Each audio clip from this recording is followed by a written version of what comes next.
আপনারা দেখেছেন video, police পাড়ায় ঢুকে তাড়া করে করে ধরছে পাতাখোরদেরকে, কাউকে ছাড়া হবে না।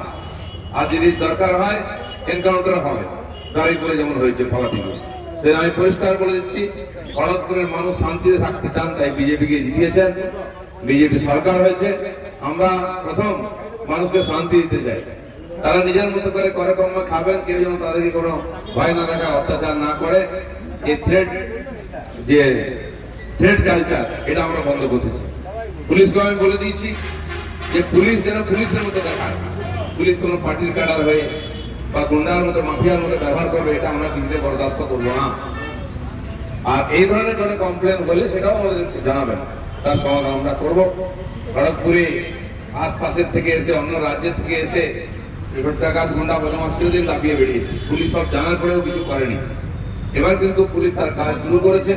অনেকে হয়তো কমপ্লেন করছে পুলিশ বাড়াবাড়ি করছে, পুলিশ একটু বাড়াবাড়ি করুক। গুন্ডা মাফিয়াদের বাড়াবাড়ির চাইতে পুলিশের বাড়াবাড়ি একটু ভালো, তাহলে বাকি শান্ত হয়।